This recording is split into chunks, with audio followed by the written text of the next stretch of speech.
hang up, then it is amazing, because they are such critical thinkers. If they missed out, and that goes back to our selective daydreaming, you don't get to choose what day your child is not focused. Unfortunately, they have a tendency to be unfocused on the day that the most important concept of that school year is done. And so they're kind of checking out a little bit. Not a problem, because we're going to go back. That's what so much of it is once you end up getting those foundational, you figure out the place values. Oh my goodness, this changes everything. How do you convert a decimal and a fraction? Because you were checked out, they might have been checked out that day. So once you figure that out, then suddenly this mathematical reasoning machine starts coming out in your child. That's why we suddenly have the difference between, it is very common for our kiddos to come in as, I hate math, it's the worst thing ever, and flip around, well, I'm just great at math. That's what happens. They finally start clicking because really, intellectually, math makes sense. It's also something that's very critical for everyone at our campus, and that is, it's fair. Everything's about justice and fairness for them. And math is very fair. Whatever, you're lining up, you're doing that, if you do it the same way, it's going to be each time. It is not based on interpretation. It is not based, it is or it's not. It's very fair. That's very fun for a lot of kids once they start getting that down. But it is challenging until they get that, obviously.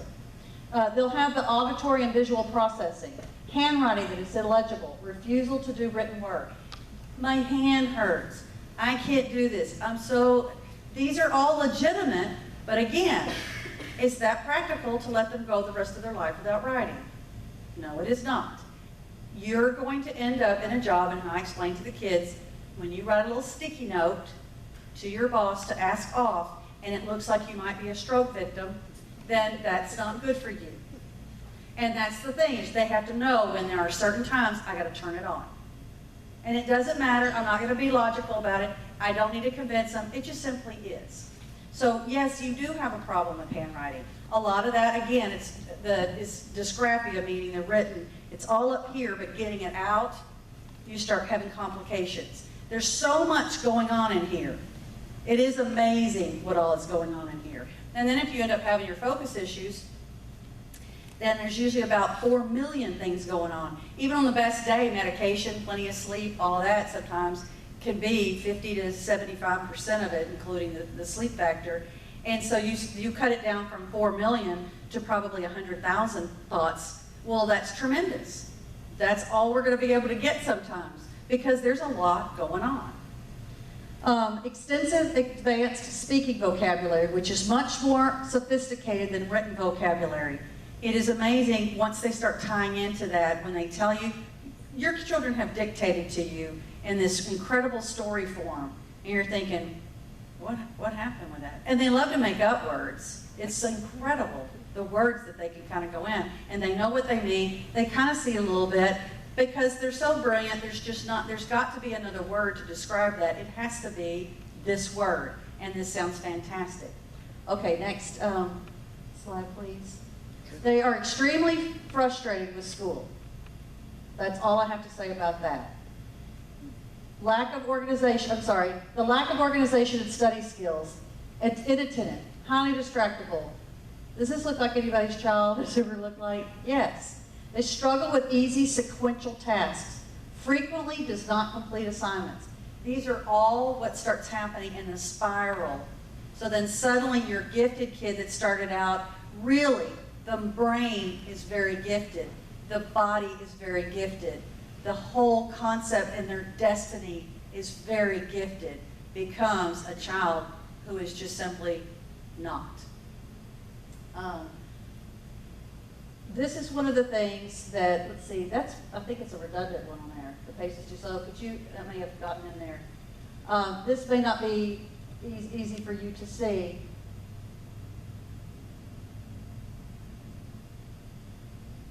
This is what happens when I wanted it. The accelerated placement options are socially harmful to gifted students because they don't need help. They think that they can do things on their own.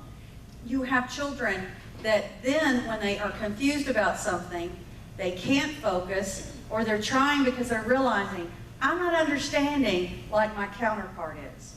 My colleague seems to get this the first time that it's spoken. I'm not getting this, especially when it's all verbal and it's in a busy classroom. They're not getting that, so immediately they're thinking, I don't belong here, this is what's going on, and then all of that starts additional thoughts, which all then goes down into an ugly cycle. All right, you can go ahead and, yeah, for someone so bright, there's no common sense. Reality, while some students may demonstrate giftedness in all subject areas, you may show giftedness in one area, language or math. You will see that. You think about your kiddos that are very strong in math and science, usually run like the hills when it comes to English. And occasionally you have that vice versa. The vast majority of our children at Harvard are science and math. Again, black and white, which makes you think they have no concepts, giftedness and abstract, but you'll find that they do. There's a lot of, this is a contradictory statement, but it's who I am. There are a lot of abstracts in black and white. And so if you find that you start converting a lot more things that are more aesthetic, like your interpretations of poetry, which is our most hated across the board subject of anything that ever lived, poetry is the devil to most of our students. And they don't care to interpret anything. If it's not their own work, why would they care what anybody else meant for you to think? They don't care. And so we try to convert a lot of poetry as much as we can into black and white. But it is amazing when they're dreaming of what their business looks like in 25 years, of what their house looks like. Watch how abstract they become. They are extremely abstract thinkers. But what they do, though, is they can't put the two together. They think it's all exclusive.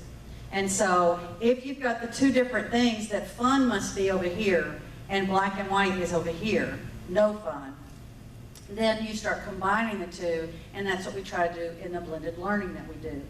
Okay, again, there's two different, while students may have areas of strength, of the potential, not all can be identified on their giftedness. Now this is the thing, these students do not require an IEP to meet their unique needs.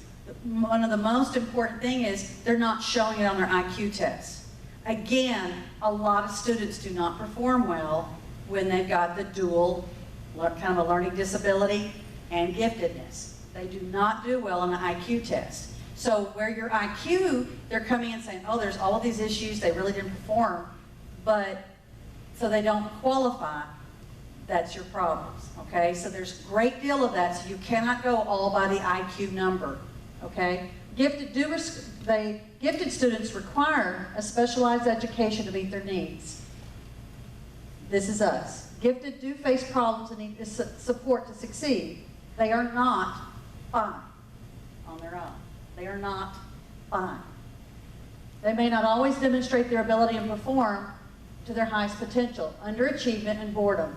Common sense and giftedness do not go hand in hand. That's another thing. Sometimes they just, if it doesn't even care to them, they really don't care. They don't care if they have a coat on. They don't care if it ends up being out.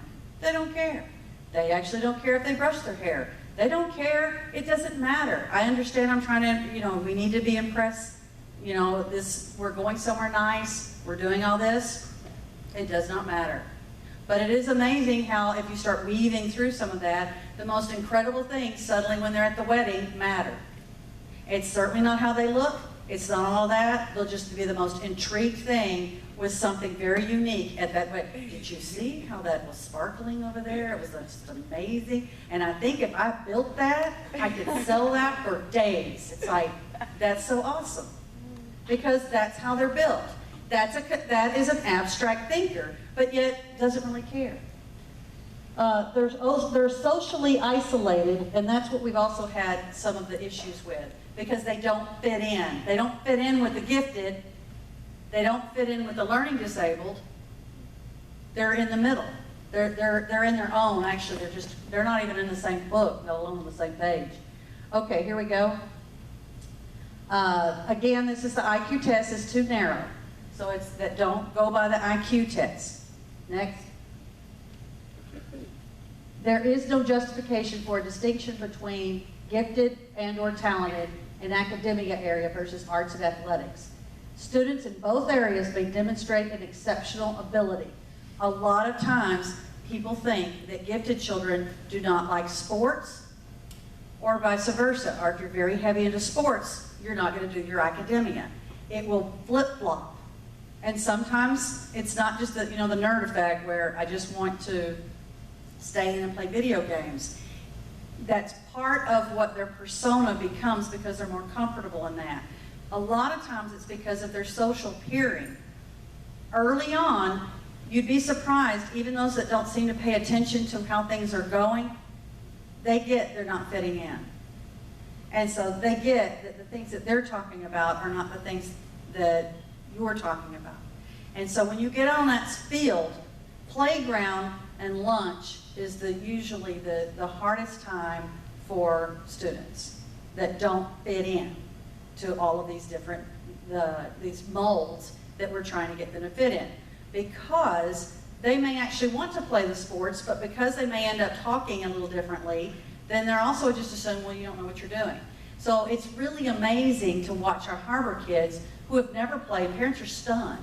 It's like, oh, I didn't think they even liked it. I didn't even think. It's like after a while, they just suddenly just get into the zone because first and foremost, we're not going to expect anything else. They're not going to get to set out because they don't like it. Because I don't want to sweat. I don't want to move. It's like, okay, going out there though, we're going to end up getting. It is not how good they're doing. It doesn't really matter. It's, are you moving? Yes or no?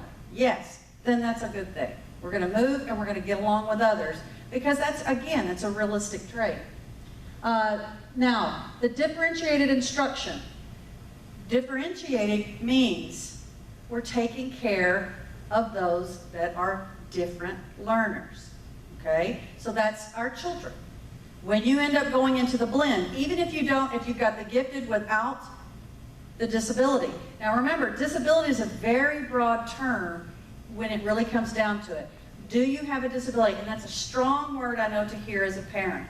But that's still, when we're dealing with an academic layering and the requirements that they are required to do, you must understand they're at a disability. They're at a disadvantaged. If you can kind of flip-flop those words to make it a little easier for you, disability, disadvantaged, then why would you want your child to be at a disadvantage? You'd want to do what it took to get them to have more of an advantage. So that's what I want you to think, because so many of us have been programmed disability, then we fight that whole labeling thing because of the SPED situation that, well, as long as they can tie in their shoes and hand out carts at Walmart, I think that we'll be really excited about it. Well, are you kidding me? So there is so much more, and if we don't end up making these differences for these kids, it's going to come out in many ugly, ugly, ugly ways. So we use the differentiated so that we'll learn best with supportive parents. Now this is you guys. Push them slightly beyond where they can work without assistance. So many of us have gotten used to being our children's processor. So that's the real danger zone with homeschooling. Homeschooling is not supposed to replace their brain, but unfortunately it starts doing that. So it's so one-on-one that the child is depending on you for every interpretation. That is not going to be moving their brain in the right direction. It's the absolute opposite. So it goes beyond enabling. Same as the homework. You're used to having a lot of fights. You're used to being able to modify. And nowadays, if there's any students of yours that have been on any kind of IEP plans, or even your 504 plans, for those that are just a little bit of modifications, meaning there's a little bit of issue, if they're having a little bit of struggle, we'll go ahead, well, let's just give them a calculator. Well, if you're given a calculator and you have no idea how to multiply, that is an issue. You have just crippled that child for a long way because it's psychologically crippling them. I understand that you're never going to be able to do this, and even though the vast majority of the people in this world can multiply, You can't, so we're going to let you have this. Now, prove to me you can multiply, and then it is a waste of your time to sit there and have to multiply all that stuff out. Now that's a whole different issue. You don't want busy work. Differentiating education tries to eliminate the busy work as much as possible. Now, the differences in students are significant enough to make a major impact on what students need to learn, the pace at which they need to learn, and the support they need. The differences. So what that means is, even when you're in a public system or a private system, either way, traditional education, and they're even using some of the differentiated, so that you'll end up having a teacher that says, well, I'm going to give you an additional worksheet. You're doing real well, so I'm going to give you this harder worksheet, and this is easier worksheet, and all of that. That is not true differentiation. It's treating them differently, but that's not what we're really looking for. There is a little bit of that, but it goes beyond that. Okay, next. That's when blended comes in. That's what we do. So you've got your different levels of what ends up happening. So the blended is what you cannot have anywhere else. The convergence of online and face-to-face education. It's when all of it ends up getting at its best. Next. The advantages of blended: individualized learning, personalized learning support, independent and collaborative learning, increase in student engagement, accommodates several learning styles. Now, our teacher's role in a blended classroom. We help to guide students, manage their activities, direct their learning, and help to develop their skills. You can't see this, unfortunately. I know I'm 15 different things. It has to do with the assessment, the curriculum, and the teacher's instruction. Those are all three balanced, okay? That's what you're looking for. Those are the three things that make for a blended. It's your interaction between those students, but it's the curriculum that allows them to move forward. There are very few children that have the same question when you go over a lesson. That's what you keep in mind. Our kids, because they're so beyond on their conceptual thinking, that they read the sentence completely different. That's why homeschool falls into ends up being their processing for them. Because they're asking so many different questions, and then you're trying to figure out, well, I think this is what they're needing you to know. So I'm going to interpret it as I think you're going to. Then I'm going to reinterpret it as you think you will. And then we'll combine it with a third interpretation. And by then the child's like, I don't know I can't even probably think on myself at all. So I'm so used to having someone else just interpret it for me. Could you just take over? That's where aides are so critically bad in schools, because again, they're just simply the interpreter. And that works out fine, but if you're going to end up going to a foreign country, you can't always depend. If you really want to be successful, how long can you keep that interpreter and really become successful? You are at that mercy of that interpreter, that they understand what they're supposed to, that they get what your meaning is. Do you see how that can get pretty confusing? That's why our teachers and instructors do not fall prey to that. We're not trying to process it for them. We want them to process. We're helping them explain, we're directing them, we're guiding them to say, this is what the author, that's the curriculum writer, wants you to get out of this. Go ahead, the next. Same kind of situation, you can't really see, I'm sorry, but it ends up being, that's using technology can end up replacing a lot of these different things and gets them into that next level, so that they're actually able to use the getting deeper, learning more in all of the different aspects of the curriculum. So there's all these different levels. So it's not always that they need hands-on. And the definition of hands-on for some is not, let's just go outside. Biology is just simply just looking at frogs. We can watch them mate. We can do all that. Yes, that happens to be understanding if you're studying frogs. But that's not the whole concept of biology. Do you see what I mean? So sometimes you can end up with, you need these different levels of what a child needs to understand. Go ahead and skip. All right, why intervene? This cracks me up on the sentence. I had to read this because This is these are